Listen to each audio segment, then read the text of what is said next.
Good morning बच्चों।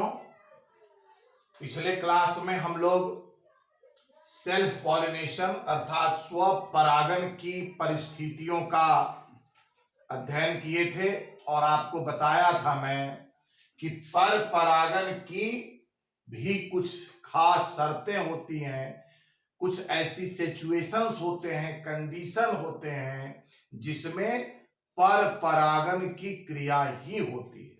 और इन शर्तों का मैं नाम बताया था। एक लिंगता, स्वयंबंधता, भिन्न काल पक्वता, उभयलिंगिता और विषम वर्तिकात्व। आज इन सभी शर्तों को अलग अलग विश्लेषित किया जाएगा और ये ऐसी शर्तें हैं जो फूल को पर परागन के लिए प्रेरित करती हैं या पर परागन के लिए ही अनुकूलित होती है। हम लोग देख रहे हैं उन परिस्थितियों को जब पर परागन होते हैं, मतलब पर परागन के लिए स्थिति अनुकूल हो। इसमें पहला है एक लिंगिता। जैसा कि मैं बताया हूं कि अगर किसी फूल में नर जनन अंग अर्थात पुंकेसर या मादा जनन अंग स्त्री केसर दोनों में से कोई एक ही अंग है तो वह फ्लावर क्या होगा? एक लिंगी होगा। और जब एक लिंगी फ्लावर है तो ऐसी स्थिति में पर परागन के अलावा कोई दूसरा विकल्प वहां नहीं है, क्योंकि जो एक लिंगी मेल फ्लावर है उसके पराग कण को पॉलिनेशन के लिए वर्तिकाग्र चाहिए तो वो दूसरे पौधे पर मिलेगा, पर परागन की स्थिति बनेगी। अगर कोई स्त्री केसर किसी फूल में है तो वहां पर पराग कण किसी दूसरे फ्लावर से आएगा।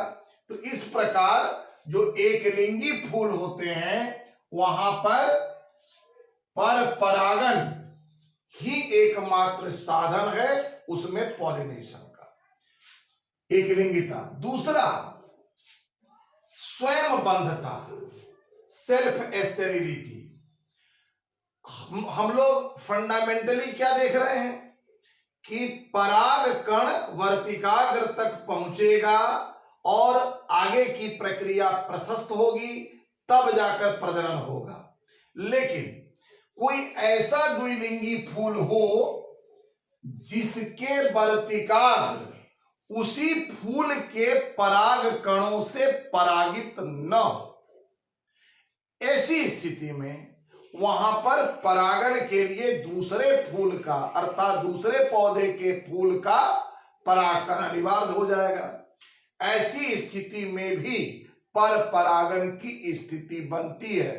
मतलब द्विलिंगी फूल तो है लेकिन वर्तिकाग्र उसी फूल के पराग कणों द्वारा परागित नहीं हो पाते।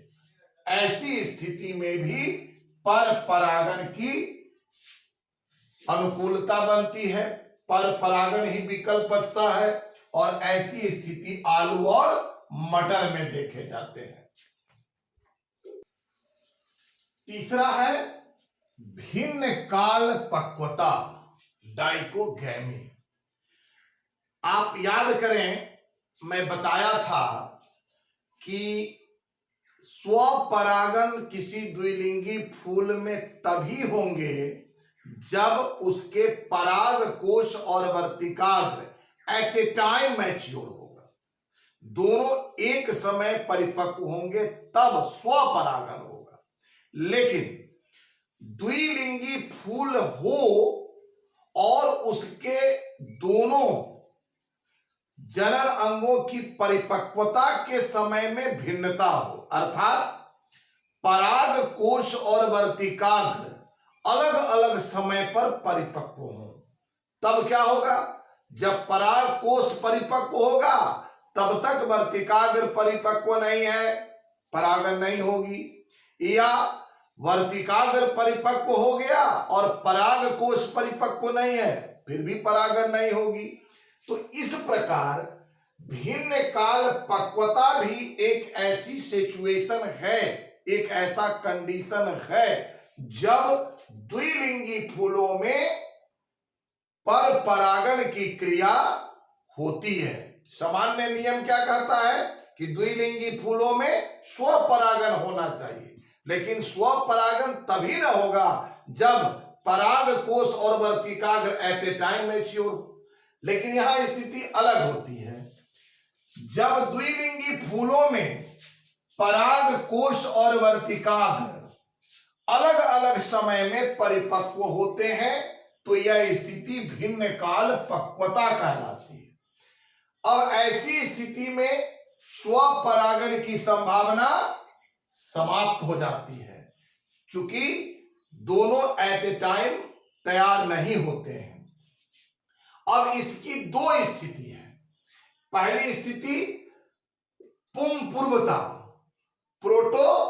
प्रोटेंडरी, इसमें पराग कोश पहले परिपक्व हो जाता है और वर्तिकाग्र बाद में, मतलब पराग कोश पहले तैयार हो गया और उसका परागकण बिखर गया और तब तक वर्तिकाग्र तैयार नहीं है तो परागन नहीं होगी। ऐसी स्थिति सूर्यमुखी कुल और मालवेसी कुल के पौधों में देखी जाती है। अब इसके उलट दूसरी स्थिति है स्त्री पूर्वता, प्रोटोजेनी।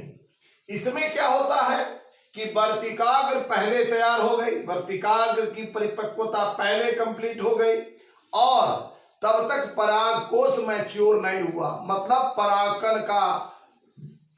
परागकण की प्राप्ति वर्तिकाग्र को नहीं हुई। ऐसी स्थिति में भी स्वपरागन नहीं होगा, पर परागन ही होगा। हम लोग कंडीशन देख रहे हैं पर परागन का, मतलब ऐसी सिचुएशन जो हर हाल में पर परागन के लिए ही अनुकूलित होती है। तो इसमें वर्तिकाग्र पहले परिपक्व हुआ और परागकोश बाद में। इस तरह के सिचुएशन एनोमेसी और मैग्नोलिएसी कुल के पौधों में देखी जाती है। यह पर परागन के लिए द्विलिंगी फूलों की एक बहुत ही महत्वपूर्ण स्थिति है कि फूल द्विलिंगी है लेकिन स्वपरागन नहीं हो रहा है, पर परागन हो रहा है। ये चौथी कंडीशन है उभयलिंगिता, हार्कोगैमी। कुछ द्विलिंगी फूल ऐसे होते हैं कि उनके पराग कोश और वर्तिका के बीच कुछ नेचुरल ऑब्स्ट्रक्शन, प्राकृतिक रोध की स्थिति होती है, मतलब उस रोध के कारण पराग कोश द्वारा उत्पादित परागकण वर्तिकाग्र को नहीं मिल पाते हैं। ऐसी स्थिति में भी स्वपरागन की संभावना समाप्त हो जाती है और पर परागन होते हैं। और लास्ट कंडीशन है विषम वर्तिकात्व, हेट्रोस्टाइल।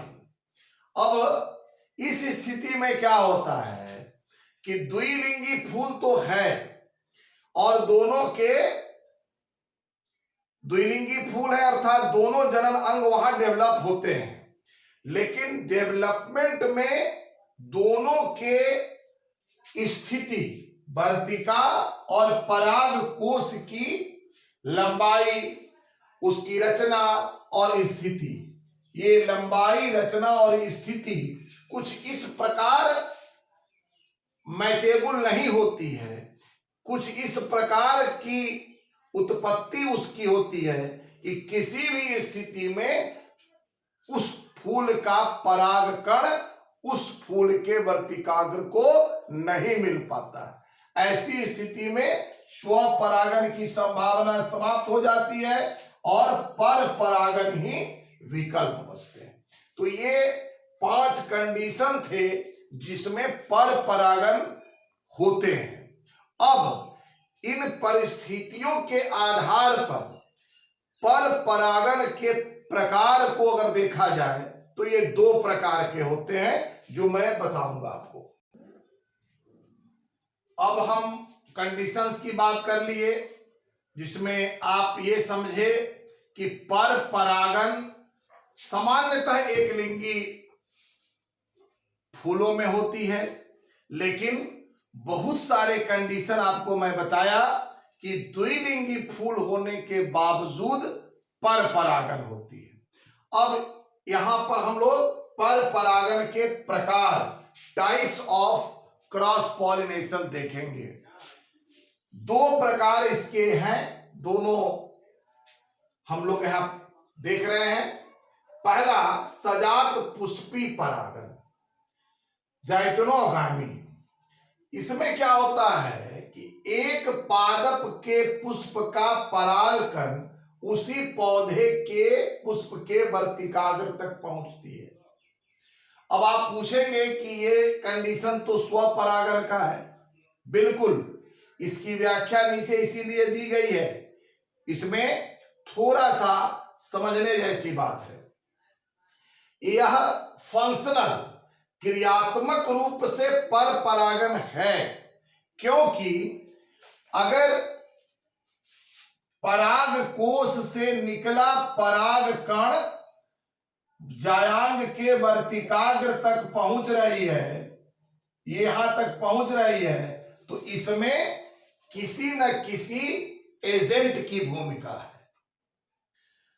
अब एजेंट की भूमिका अगर हो गई, किसी अभिकर्ता के माध्यम से पॉलन ग्रेन का ट्रांसफर हो रहा है, तब वह पर परागन होता है। इसलिए एक ही पौधे का परागकण उसी पौधे के वर्तिकाग्र तक पहुंचती है, तो यह क्रियात्मक रूप से पर परागन है। क्यों? क्योंकि उसमें अभिकर्ता की जरूरत होती है। लेकिन अन्यथा इसको अगर हम जो स्वपरागन के कंडीशन है उसके आधार पर देखें, तो यह स्वपरागन जैसी स्थिति है, क्योंकि एक ही पौधे का परागकण उसी पौधे के वर्तिकाग्र तक पहुंचती है। मतलब साफ है, स्वपरागन में परागकण को बिना किसी माध्यम से वर्तिकाग्र तक पहुंचती है, और यहां सजात पुष्पी परागकण में क्या होता है कि उसके परागकण को किसी माध्यम द्वारा उसी पौधे के वर्तिकाग्र तक पहुंचते हैं। तो यह क्रियात्मक रूप से भले पर परागन माना जाए, लेकिन इसका स्वरूप स्वपरागन की तरह ही होता है। अब दूसरा जो है पर निषेचन, ये एग्जैक्ट पर परागन की वैरायटी है, पर परागन के प्रकार हैं, क्योंकि यहां एक पौधे का परागकण दूसरे पौधे के वर्तिकाग्र तक पहुंचती है, और परागकण को कैरी करने में, एक फूल से उस परागकण को लेकर दूसरे फूल के वर्तिकाग्र तक पहुंचाने में निश्चित रूप से अभिकर्ता की भूमिका होती है।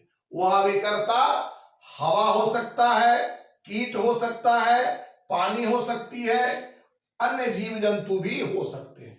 तो चूंकि दोनों कंडीशन हो गई कि एक पौधे के फूल का परागकण दूसरे पौधे के फूल के वर्तिकाग्र तक गया, यह भी परागन का कंडीशन है, और transfer of the pollen grain conducted by any agent, किसी न किसी अभिकर्ता के माध्यम से वो कैरी किए जाते हैं, ट्रांसफर किए जाते हैं। इसलिए ये पर परागन की वास्तविक टाइप है, ये पर परागन है। अब अगले क्लास में जब हम लोग मिलेंगे तो इसी पर चर्चा होगी कि पर परागन के अभिकर्ता कौन कौन है, और मुख्य रूप से किन किन पौधों में हमको अकॉर्डिंग टू सिलेबस कुछ सर्टेन पौधों में पर परागन के लिए उपयुक्त अभिकर्ताओं का अध्ययन करना है। अगले क्लास में होगा। धन्यवाद।